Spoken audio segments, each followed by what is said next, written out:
Good morning, afternoon, or evening, depending on where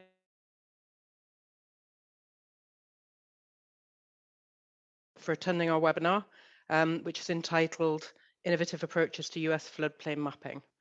I would like to highlight that once we get going, that this session is going to be recorded. So if any of your colleagues were unable to attend, we will make that available to you after the event of this. So my name is Ruth Clark. I'm a business development manager at Fathom. I'm going to be introducing the webinar. I will then pass on to Dr. Barney Austin, who's President and CEO of Aqua Strategies, which is a consultancy based in Dripping Springs in Central Texas. Aqua Strategies is involved in lots of water-based consulting globally. Once Barney has spoken, he'll then be passing on to Gavin Lewis, who's head of engineering here at Fathom. So just to give you a brief overview of the agenda, I'll be introducing Fathom and then be talking about large-scale flood mapping. Then, as I said, I'll be passing on to Barney Austin, who's going to give an overview of a project in Texas. Once Barney has finished, he'll then pass on to Gavin, who's going to give us a looking forward to what's coming and also a bit of an overview of some of the case studies. Following that, Gavin will be hosting an interactive Q&A session. So Fathom. Fathom was born out of the University of Bristol in 2013 by two PhD students who were looking at solving not the insignificant problem of providing comprehensive flood risk data on a global scale. And in working towards this goal, models and data were produced which have been useful across many sectors. In this webinar, we're going to predominantly be discussing our flood hazard maps, which are produced by running mathematical models to understand inundation from different sources of flooding at different return periods for current and future climate scenarios. Even now, 9 years after the inception of the company, it's key to say that research is very, very important to what we do. And this screenshot here is just one of our pages on our website. It's the page covering research. I'd encourage you to go and have a look at that. You can see that we publish very, very regularly. And we publish in very high quality journals such as Nature, which means that all the stuff that we produce is peer reviewed. And this research is what makes it in and underpins the models and the data that we create.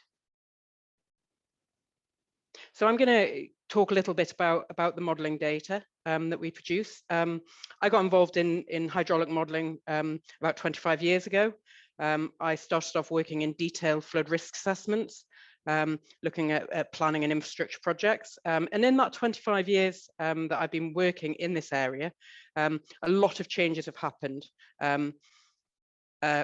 in the software applications used to build flood models. So when I started, it was very common to run steady state, one-dimensional models to try and understand flood risk. That's changed to mainly unsteady modeling, the 1D approach to modeling with extended cross sections and possibly storage ponds to model floodplain flow has now changed significantly to embrace 1D and 2D coupled models. And one of the largest reasons for this, one of the biggest drivers in this change is the increase in compute power. So these increases have meant that over a relatively short period of time, much more detailed models can be produced covering much larger areas.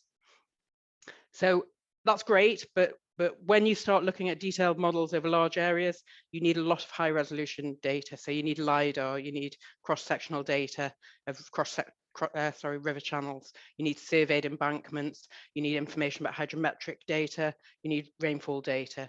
And in data scarce areas, this high quality data will need to be collected or collated if a model is to be built, and that can be expensive and time consuming. So this brings me to the question, why is large scale modeling important? From my perspective, there are a number of key reasons. The first one being that some of the most costly and damaging flood events have had a regional or even continental scale footprint. So if we look back into July 2021 in Europe, there were floods that covered Belgium, Germany, the Netherlands and Switzerland. Back in August 2017, Texas and Louisiana were very, very much impacted by Hurricane Harvey. Another reason for the use of large-scale models is it can help engineers and planners make decisions across vast areas related to flood risk. So decisions about assets which are geographically disparate, such as road and rail networks, warehouses, can then be made at lower cost. And areas that are identified of being at high risk can then have detailed modeling carried out.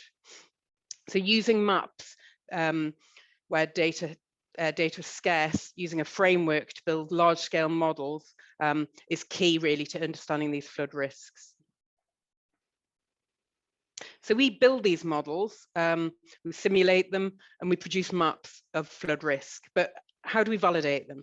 It's a very key question. As you can imagine, during a large rainfall events, there's frequently cloud cover, which means information that could be gathered by satellite isn't really an option, or at least not at the moment. So in order to validate models, we can use a large range of data sets. In the US, that will include Federal Emergency Management Agency's special flood hazard area maps. So that's the FEMA maps.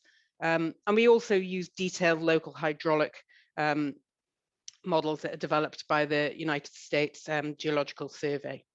And what has been found is that within our US data set, that where the FEMA maps are based on high quality local models, our models attain a hit rate of about 86%. And when compared against the higher quality USGS data, the average hit rate is about 92%. So this slide here shows the quality of the FEMA maps can be quite variable. Some are very old and they don't always exist everywhere. So I think 40% of the country hasn't been covered by the FEMA maps. So it's also no surprise that where we have a really good comparison between Fathom's maps and the FEMA maps is where the high quality LiDAR has been used to produce those FEMA maps.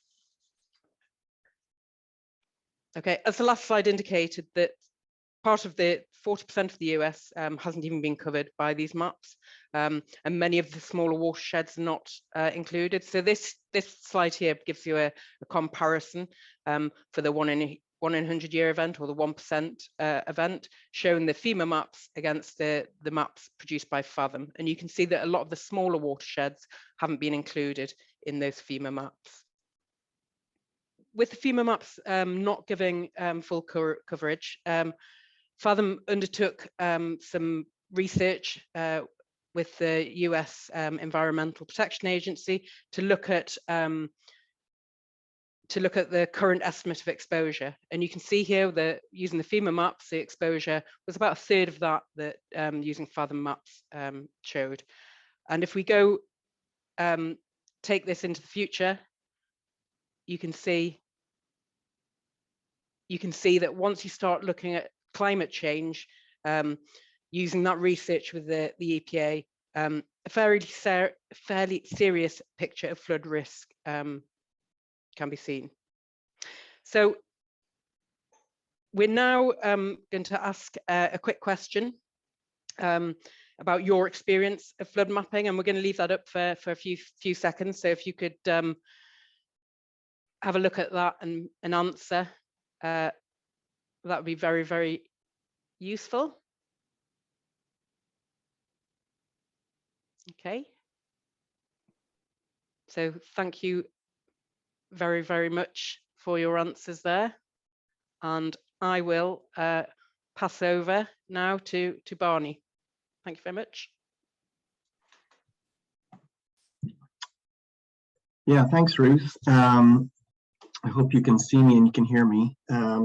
So Aqua Strategies is the name of my company, and we partnered with Fathom to deliver a really timely product to the state of Texas. And I've got a few slides here to show you a little bit about that particular project. But before I get into that specific project, I wanted to provide you a little bit of background about the state of Texas and the state of our floodplain mapping and the driver behind, or one of the drivers, I should say, behind this project. So I think most of you, probably all of you, have heard about Hurricane Harvey and the devastating effects that it had on the state of Texas and the Houston area in particular. You know, we had some areas had over 50 inches of rainfall during that particular event.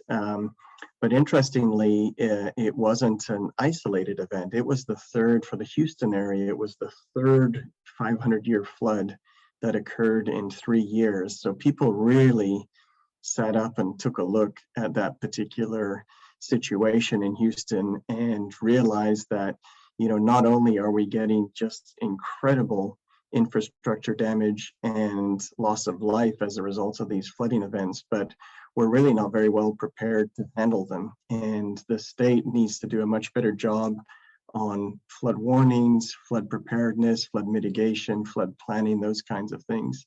That Hurricane Harvey, I don't know if many of you know, but it was the most destructive hurricane in US history. You know, more destructive in terms of property damage, infrastructure damage than Hurricane Katrina. Less loss of life, fortunately, but still a devastating hurricane, and caused us to redraw those rainfall frequency curves, amongst other things.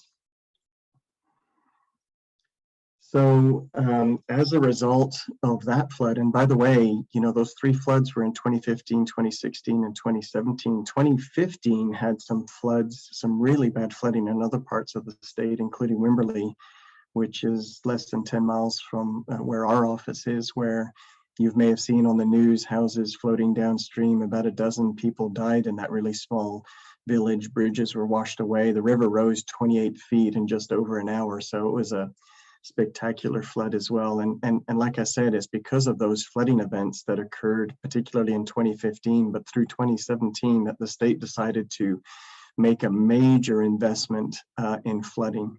And their first step of the process was to do what they called a flood assessment. And our little company was involved in that assessment, partnered with Half Associates, to basically do a survey of floodplain managers and key stakeholders with some responsibility related to flooding, to ask them what the state can do to help improve the situation, help be better prepared for the next flood. You know, assess those risks and things like that. And the report, which was released in 2019, I think, had many recommendations, and some of those recommendations here are listed in this slide. But you know, I think one of the major points is the flood risk and impact had never been assessed on a statewide level. You know, most of the responsibility for flood mitigation, flood planning, flood warnings are really at that local level, with a little bit of input from the state and the feds for funding and flood warning and things like that. Another major point was that much of the state is unmapped, so we don't know where those floodplains extend to in large parts of the state of Texas, and that's true for many other states as well. Hurricane Harvey led us to update rainfall statistics. So in some instances, those rainfall exceedance probabilities are dramatically different than what they were before, especially in the Houston area. There was a strong recommendation that Texas needs a strategic plan related to flooding, that we need to bring more sound science and more data to the table for folks to use in their planning process, and that obviously we can't do all of this without some funding. So those are the main conclusions of this project. So, Molly, next slide, please. So, as a result of Senate Bill 8, which subsequently passed, some additional funds were made available for flood programs, flood mitigation primarily. An additional $800 million of flood assistance, financial assistance, was made available. But interestingly, and comparatively to the water supply planning process in Texas, the state was divided up into regions, and those regions were directed to develop regional flood plans. And this mimics, like I said, the water supply planning process, which has been very successful in Texas, where The state is divided up into 16 regions in that case, and each of those regions is responsible for developing water supply plans with technical and financial assistance provided by the state. So it's still a local process, but the state provides technical and financial assistance. In this case, with the flood planning process, the state's divided up into 15 regions, which follow those watershed boundaries, as you'd expect. And those board members for each of the planning groups are represented by key stakeholders and supported by consultants. And that whole effort is coordinated by the Texas Water Development Board. So in order to standardize the process for this flood planning, the state's divided up into regions, like I said, and each of those regions is charged with certain tasks and given certain guidelines so that each of those plans can be rolled up into a state plan.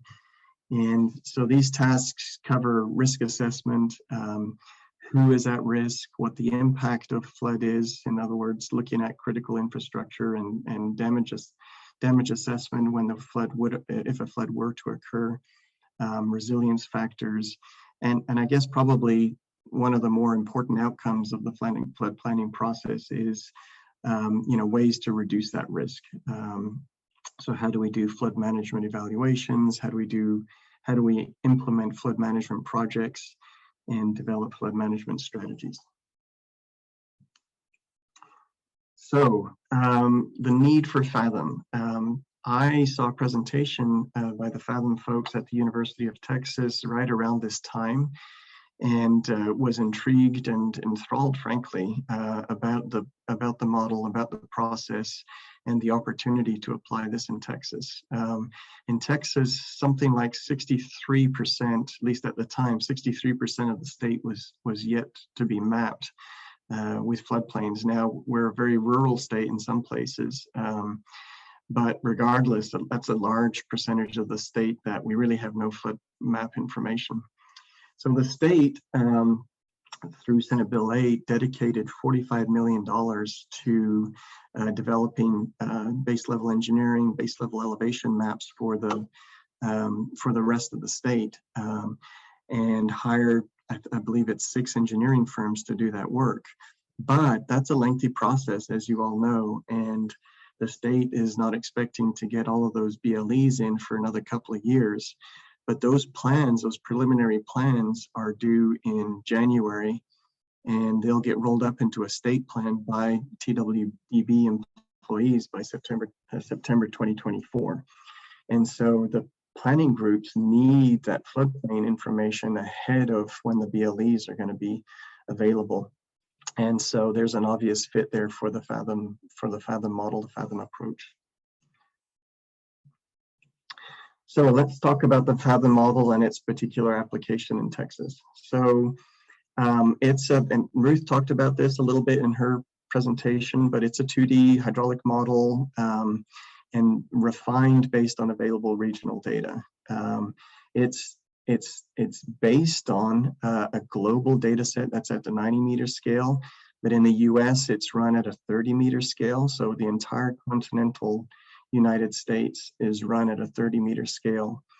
And really, it's the only peer-reviewed large-scale model that's being validated against the FEMA flood hazard data. And as Ruth mentioned, and we can provide later, there's a large number of papers describing various aspects of the model and those results and how they compare to other results that are out there. So, the company being born out of the University of Bristol certainly gave me some confidence that it's, there's some brainiacs behind the code here, and they know what they're doing. They're not scared to share the methodology and not scared to present that methodology in peer-reviewed journals.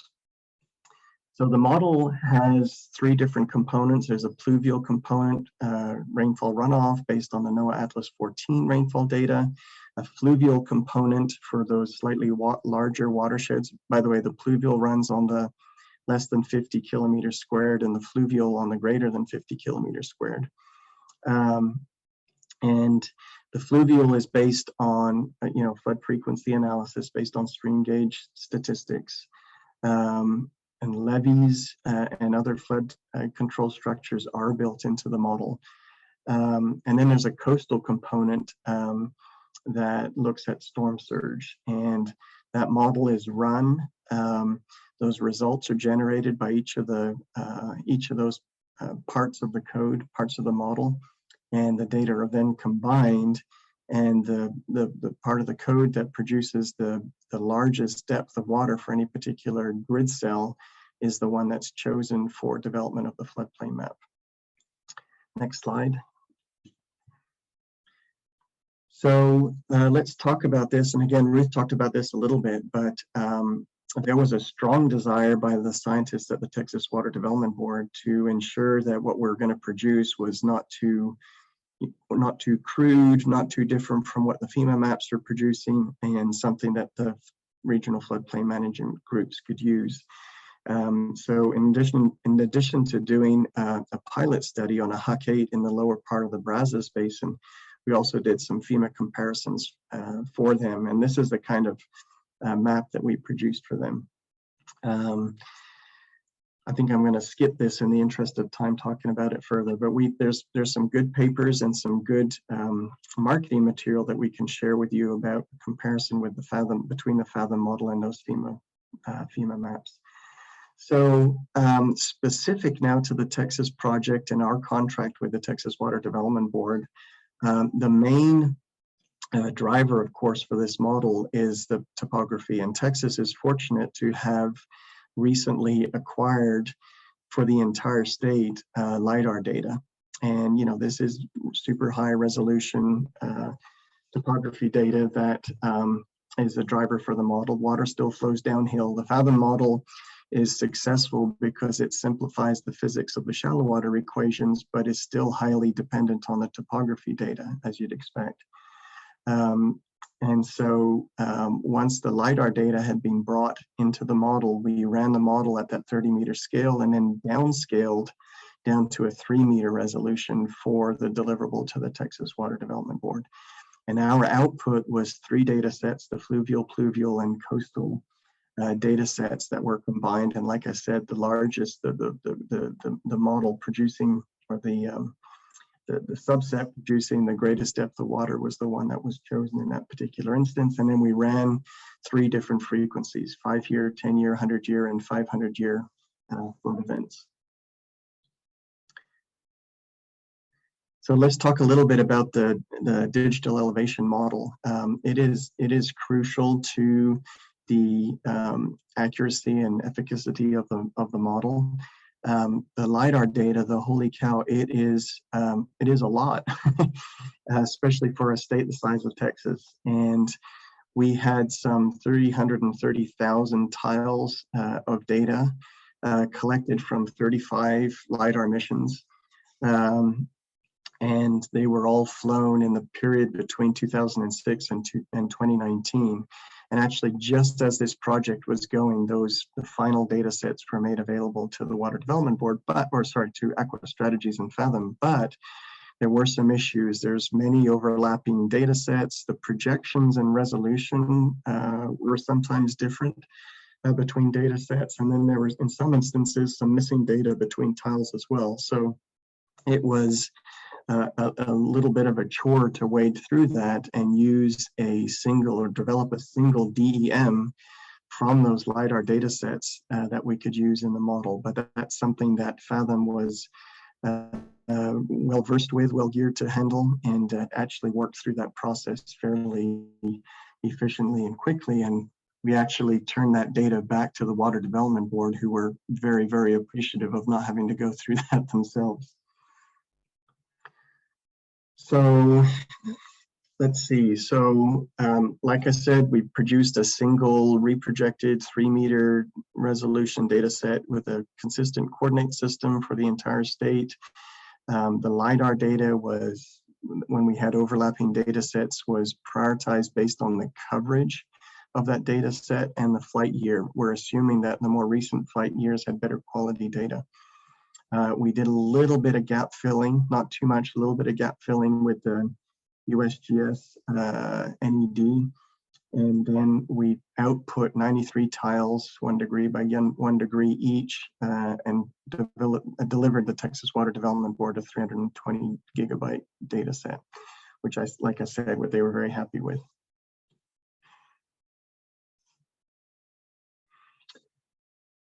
Holly, next slide. So on the fluvial data, like I said, the fluvial component of the model runs on historical streamflow data. The coastal runs on the historical tide elevation data. And when I was an employee of the Texas Water Development Board, I ran the Cocoon program for tide gauges along the coast of Texas. So some really good information there that on those gauges that are run by NOAA but partially funded by the Texas Water Development Board. And like I said earlier, the pluvial component takes as input the Atlas 14 rainfall data set. So let's talk about the deliverables real quick. So in addition, of course, to the data, there are, I think I mentioned this before, but before we got started, we needed to do a proof of concept to convince the Texas Water Development Board that our model results were comparable to the BLEs and of sufficient quality that the regional flood planning groups could use. So we did that proof of concept HUC-8 on which is a small watershed in the lower Brazos, and convinced the board that this was going to be useful to them. But we had a really expedited schedule, so they gave us 6 months to do all of this work, including processing the LiDAR data set, making some tweaks to the model, rerunning the model for Texas, and then downscaling it and producing those results. We also had a much smaller budget than the engineering firms doing the BLE work had, of course. And if you look at that as a percentage, we were somewhere certainly less than 5% of the BLE budget to do this work. And we used an existing contract mechanism so that we didn't have to go through that. The Water Development Board didn't have to go through that lengthy procurement process in order to deliver that work. So in addition to the data set, and this is kind of important, we developed a large number of memos to help both the Texas Water Development Board understand what it is we were producing and how the model worked, but also providing that information to the regional flood planning group. So we produced memos on the data processing, on the spot checks. We produced some sort of broader information sheets for them to share with less technically competent stakeholders.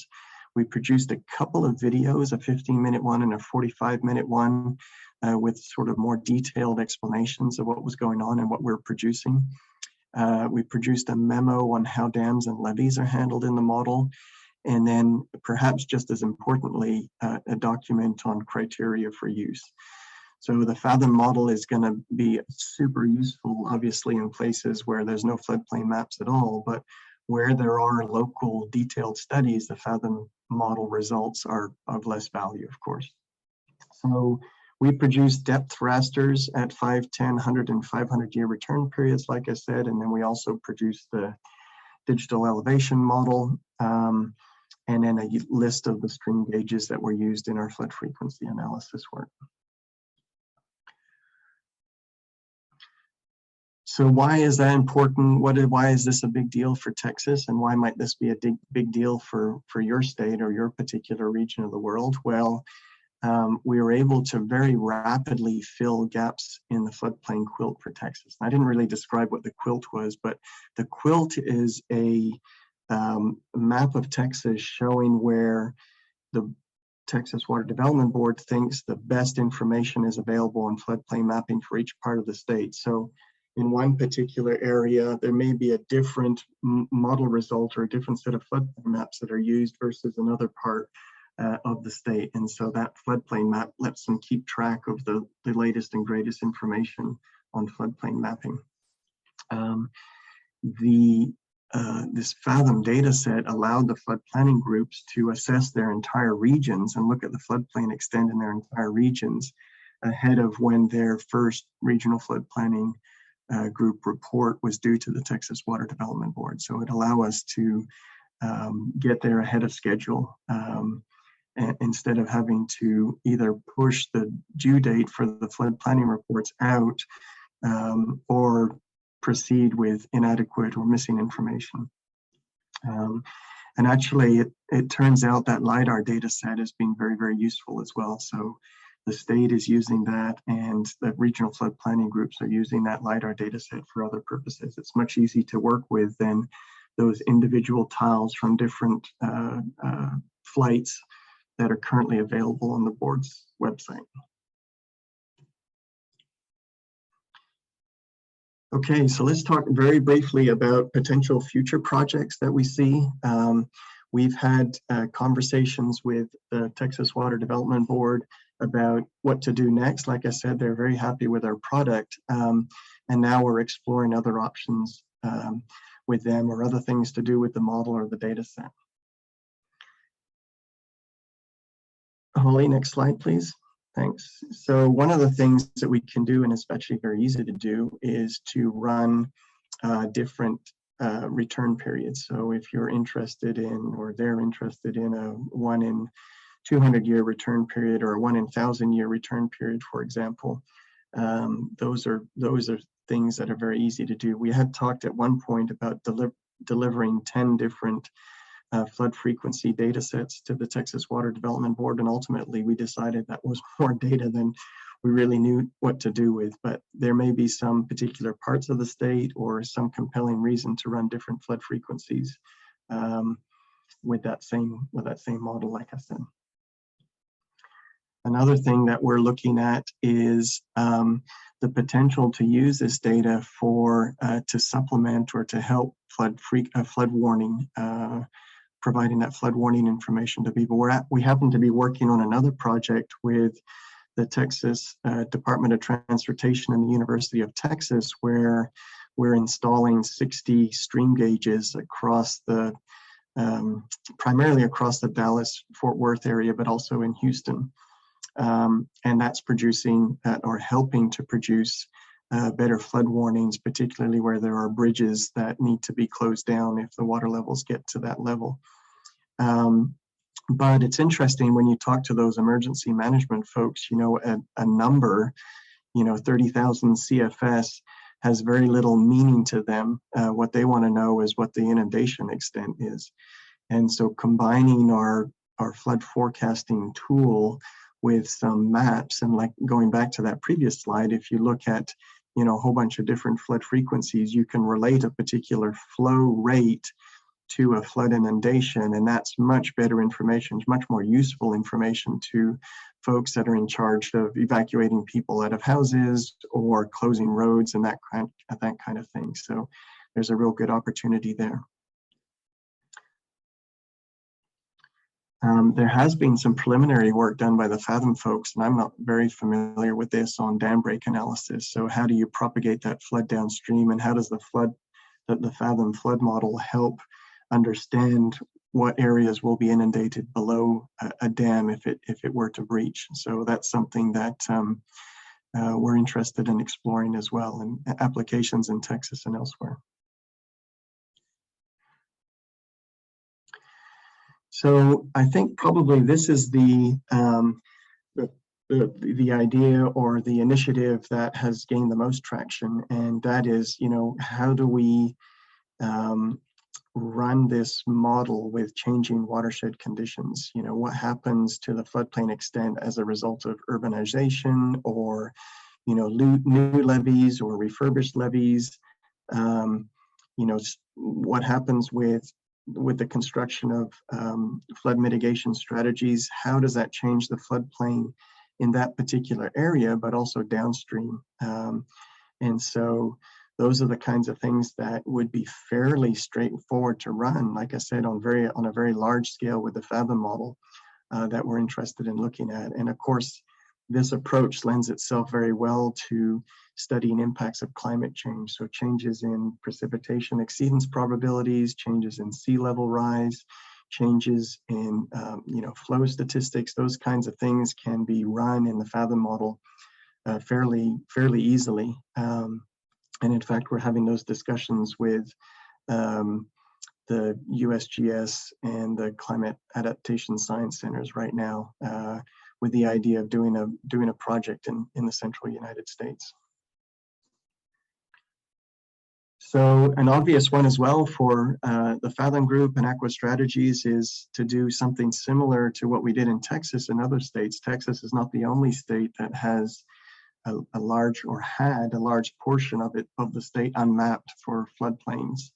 And I think there's an obvious opportunity to apply this Fathom model and do the downscaling and do the sort of the fine tuning that we did in Texas in those other states. And we'd be happy to have those discussions with folks. We've already spoken with about half a dozen states, some of which came to the annual Association of State Floodplain Managers Conference in Orlando last month. And we're thinking there will be some other states that might be interested as well, and in which case we'd be happy to speak with you.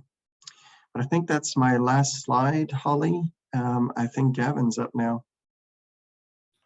Great, thank you, Barney. It's been a good overview of the Texas project. And as you said, if you've got any questions on this particular project or anything we're going to cover in the call, please put your questions in the Q&A panel, and we'll be looking at those at the end of this session. Okay, so what I want to do this morning is really look forward to talk about where we are today, but actually where we think data is going to be moving forward. So if we look at what we have today for the US, we have complete coverage of the whole of the US for pluvial fluvial flooding at 10-meter resolution. We have all river channels that are captured within the model. And we have that for 10 return periods, from the high frequency, 1 in 5 year, to the more extreme events, the 1 in 1,000 year. And we can provide that data at either a city, a site, a city or a county or a state or the whole country. So we can provide that data depending on your area of interest. And it comes in GIS format, so it's ready to consume within your GIS tools. So that's what we have today. And one of the things that we're constantly being asked by our end users is really an understanding of the impact of climate change on flooding and how it's going to impact their assets and communities. So that's one thing that we're really looking at here at Fathom. And what we're looking at here is, next slide please, is our data sets that we create are based on both historical data, but weather data, so rainfall data, for example. And climate models really don't develop weather data. They're good at predicting impacts of climate, whether through different emission levels and temperature rise, but they don't produce information on the weather. So we need climate models because we can't use observational data as they're not applicable for future climate scenarios. And so global climate models represent many aspects of the Earth systems, including obviously the climate, but the biochemical processing, ocean processes, land and ice dynamics. But and they're very good at that, but they don't have the level of detail that we require. As flood modelers, we need all floodplains local, so we need really detailed information at a high resolution and temporal scale. And you can see this little chart here showing the dichotomy we have between global climate models and the very detailed level that we need to output on input and output for our flood models. So we're working and bringing ensembles of climate models together and actually looking at how we can derive valuable and valid data from those models to provide a good understanding of the impacts of climate change going forward. Now, and one of the things we've had done some work already here in the US, and if we look at the next slide, we can see that for this example in Houston, this is coastal flooding for the current climate state, taking into consideration sea level rise. But if we now look at the next version, this is for 2050, and we can see a significant difference in the level of inundation by 2050 due to sea level rise and melting ice sheets. So this is going to have a dramatic impact, and we're doing a lot of work to really understand that impact. And that's going to come out in our next US dataset, version 3. That's going to be available at the end of this year. And we're going to be having both pluvial, fluvial, and coastal modeling within that data set for the whole of the US, again, including sea level rise. We will also have a baseline view, 2011, current climate state view, so 2022, but we also will have a whole series of climate change scenarios, different RCPs and SSPs and timelines. So we're making it agnostic, or scenario agnostic, so we can actually provide the information for every scenario anyone's going to require.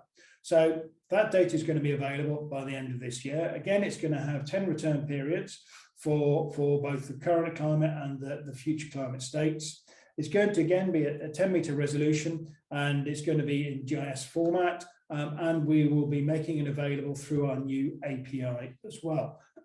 So if you'd like to know more about the data we have today, but also our future US data that's coming out at the end of the year, please contact us on using one of these links, either on the website or drop us an email, info@fathom.global. And we can talk to you a little bit about the data we have today, and we're more than happy to provide people samples of our data for your area of interest so you can really evaluate the data. We also have this web viewer here, and we'll share the link to that, and you can see it at the top of the screen on the right there, where we have various samples of our data across the US. And we have 3 layers available for both our pluvial and fluvial data sets. And we compare that to our FEMA data as well. So you can very quickly get a good understanding, good comprehension of how our data stacks up against the FEMA data, both for the pluvial and fluvial data sets for a range of different cities across the US. So that will hopefully give you a flavour of how what our data looks like. What I'd like to do now is talk a little bit about other use cases for our data in the US. We have one of the key areas that Barney talked about was event management and event forecasting. And so next slide, please. We have, for Hurricane Ida, we took the live feeds from the NOAA rainfall gauges and the USGS river gauges, plumbed that into our model framework and ran our modeling framework explicitly for those regions and produced this data set, as you can see here. And we made that data set available to a number of insurance companies and other organizations that were impacted by this data. We did that as a free of charge service to help people get an understanding of the impact of the flooding event. And on the back of that, we got a lot of support and an interest around our data. So it allows us, and it's proved the concept in a practical manner of how our existing flood event catalog can be used to give a really good representation of the impact of flooding event. So our data is used by a number of different organizations, both in the US and globally. Next slide, please. And here you can see, next slide, please, a number of different organizations that use our data in a variety of different market sectors, both in international development with United Nations and the World Bank, to financial services through Moody's and Arup, and engineering, with Arup and Jacobs, as well as government bodies in Canada. But let's just give a couple of examples of how our data is used. This is working with BP Lightsource in the US for the location of solar farms. They used our data to evaluate existing solar farms, but also looking at our data for the acquisition of new solar farm, site acquisition and siting of new solar farms. And this example here, we've got 3 return periods, and we can see here this is one that was already built that they analysed using our data. We can see for the high frequency events, the 1 in 10 year, then there's not going to be too much impact to the site. But moving to a 1 in 100 year, and obviously to an extreme event of 1 in 1,000 year, this site is going to be significantly compromised. So work was undertaken, remedial work was undertaken to modify the site layout to ensure that the assets weren't impacted by the flooding events. but it gives a very good, a very quick overview of how our data can be used in that site selection, early project feasibility analysis, before we need to do detailed modeling. In the same way as Barney described for the Texas project, the Texas Water Development Board, we're using our data to help shape their planning process, and then there's going to be much more detailed flood modeling and mapping coming out of that. But we're very much sitting on that front end of the process to help people understand that decision support process, to make those informed decisions about site selection, applying resources, looking at where work needs to be done. If we now look at the next example, this is some work we did with the Nature Conservancy in the US, looking at nature-based solutions. We actually published a paper on this, which was very well received. And it was essentially around the removal or cost-benefit analysis of removing levees to return old floodplains back to their original status as floodplains, and the cost of doing that offset against the impact of the flooding and the mitigation of flooding by opening up those floodplains.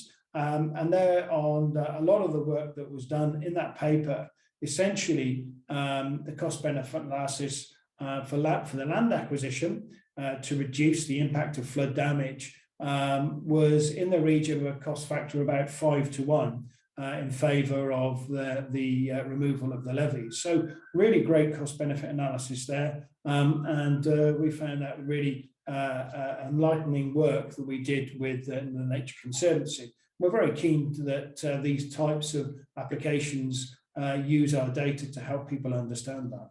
And finally, the last example we have is Microsoft. They use our data to balance the loads on their data centers, particularly when there are large flooding events have been forecast, particularly, of course, hurricane type events, to ensure that they can understand which data centers are potentially going to be impacted, and to ensure that if they're backing up data centers to other data centers, they're not going to be backing up one data center to another data center that's going to be impacted by the same event.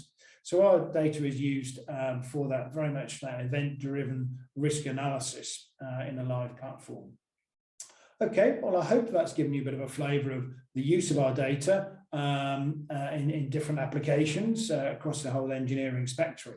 What we'd like to do now is open up the floor to any questions and answers. Please use the Q&A panel that we've got there. And we've got a couple of questions that have come in. And one of them was about the getting hold of the Fathom data for the US. We actually provide our data in a number of different varieties, either through partners, or we can provide our data on a site-by-site basis, which is what we did for the Light Source project, for the location of solar farms, or we can license it as a state or a whole country. So we can provide our data in the way that you actually need it. Another question has come in that do we provide flood data for other regions? Yes, we have a number of different data sets. We've been talking specifically about our US hazard data set, but we also have a global hazard data set currently at 90-meter resolution that will be being revised, and we're introducing a new global hazard data set at 30-meter resolution that will be available in September. That, similar to the new US data, will include climate change scenario as well. Okay, there's a couple of questions here. Barney, I know you're keen to answer a couple of the questions. Yeah, there's some great questions out here, actually. One of them has to do, it's actually from Tom. He's asking about the condition of the landscape, or whether we're just considering it a theoretical condition. And I wanted to make it clear that, at least for the fluvial part, we're just using stream flow statistics. And there's some argument that we shouldn't be using stream flow statistics the way they are if we assume there's, that there's climate change, or if you don't have a long enough stream gauge record. But that's the approach that we're using. And what I think we'd like to explore in the future is how changes in the landscape might change the extent of the floodplain map, and whether that's due to changes in precipitation exceedance probabilities, or whether that's due to physical changes in the watershed. I think that's something that would be pretty interesting to explore. The pluvial part uses a Hortonian runoff methodology, I believe, but there's a good number of papers on the model, how it works, and I think there's at least a dozen of those papers that can be available. There's a bibliography that the Fathom folks can share with anyone who's interested. There's another question related to, let's see, let me open it up here real quick, on joint probability of floods. And I think they're particularly referring to the coastal situation where you've got storm surge combining with rainfall runoff situation like we had in Houston. And this was kind of an interesting one for me as well. The Fathom folks have actually studied this to quite an extent and discovered that, in fact, just selecting the module, so either the coastal or fluvial, that produces the greatest depth of water for development of those floodplain maps is an appropriate way to go, rather than adding them together. And I think there's some scope for further study on this. Some joint probability statistics that could be applied that haven't been applied at this point. But I think this is an area of that the Fathom scientists would be interested in exploring further. Let me see, are there other questions that you're seeing? There's a question about Fathom data for academic use from Joshua. Yes, Joshua, we do make our data available for academic use. Please contact us at one of the emails you can see on the screen there.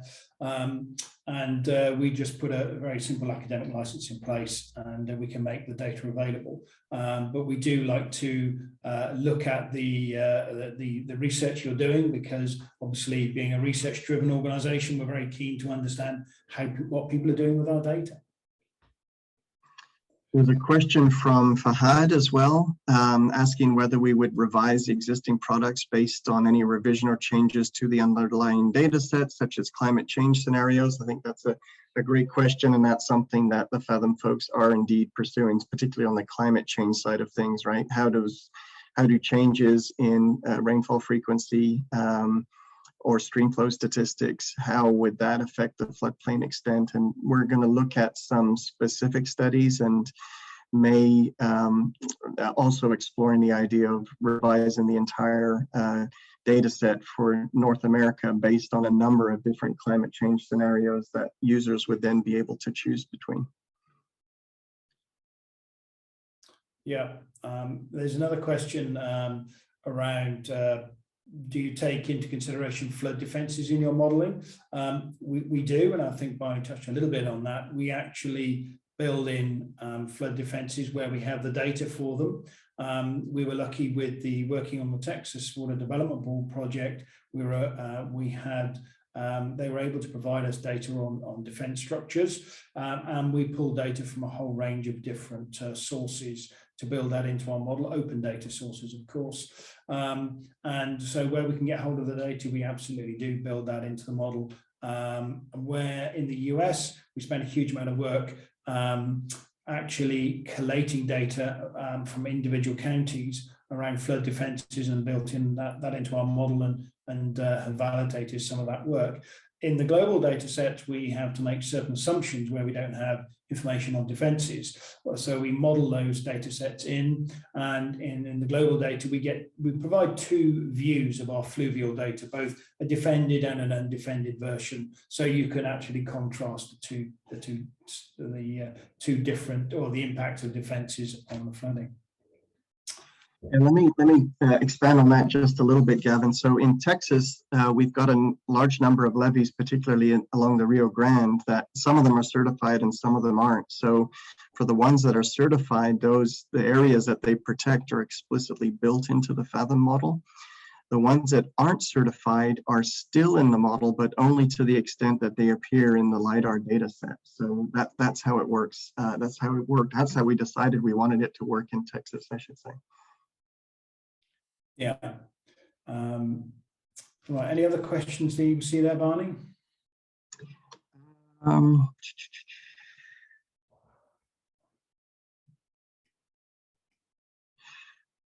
am not, oh, there is one other one. So one of the biggest challenges with hydraulic modeling is that the DEMS do not represent bottom of channel lake bathymetric elevations and hydraulic structures. Can you elaborate how you address this for large 2D models without available cross sections? So this is kind of a big deal, as the user pointed out. And the way the Fathom model handles it is they assume bank full flow at the 1 and 2 year flood frequency. I believe that's right, Gavin or Ruth. Yeah. That allows, and that's kind of a crude assumption, but as this person TB pointed out, we just don't have good information inside of those river channels. The LiDAR data doesn't do a very good job of characterizing the bathymetry, of course, but even the sides of the channel. So we had to make an assumption there. And that's the assumption that's made for this for running this model. Could I just add in there, in terms of hydraulic structures, obviously these are large scale models, so we're not going to be looking in detail at weirs or anything of that nature. So in terms of that detailed modeling, that would be something which would need to be undertaken on a much more detailed level. And also on that, one of the questions that quite often comes up is around dams and dam releases. And again, it's very difficult for us to model the impacts of dam releases because they are sometimes they're scheduled, and other times they're obviously beholden to the particular level of the dam and weather conditions that are present. So we don't explicitly model the impact of dam releases in the model that we provide, because the data is not freely available for us to ingest into the model. So it's very difficult for us to do so. Although we do take into consideration, obviously, dams as structures for water retention, but not the releases. Okay, I think we're almost coming to the end of our call here.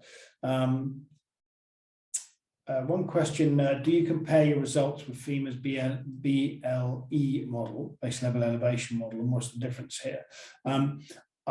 We have published a paper where we've compared our data to the FEMA 1 in 100 year return period data set, and we can share that link with you. And as part of that, we've also the validation. We've also published the success criteria. In addition to that, we've also validated the Fathom data against other independent data sets from the Iowa Flood Center, and we've also validated it against about 2 million NFIP claims as well. So, and again, we've published the validation stats for that process. So we're very transparent around that, and we can share, if people want more details on that, we can share the link to those papers as appropriate. Yeah, and then specific on the Texas project, before we got going, before we executed that contract with the Water Development Board, we did a comparison for a BLE in the lower Brazos Basin, a single Hucke, a BLE that was very recently produced using the HEC-RAS 2D, and those results compared very favorably. There were differences in some instances, but in those instances, it was not always clear whether the Fathom model was better or the BLE model was better. You've got two different models that you're comparing. You're not comparing a model to the truth like you are in some other type of modeling exercises. So that gave the Water Development Board and Fathom and Aqua Strategies a lot of confidence that the model results were going to be really good and comparable to existing products. Great. Well, thank you, Barney, for that. And are there any other? No, I think that's it for the questions. We will be sending out an email following this webinar with some of the follow-up information, and we'll be sharing the recording and the results of our poll as well. If there is any other information that you would like to find out about our data sets or more, or have a sample of data to evaluate for your purposes, or you'd just like to contact us about some of our research, then please drop us a line at either of the email addresses on the screen there, or go to our website and go through our contact us. But just like to thank you very much for attending this morning. I hope you found it useful, and we'd welcome your feedback. I'll hand over to you, Ruth and Barney. Well, yes, thank you very much for attending, and yeah, please do get in touch if you have any further questions. Yeah, likewise, happy to answer questions about US specific situations you might have, or share the reports and memos from Texas. Brilliant. Thank you very much for your time. Bye-bye. Bye-bye.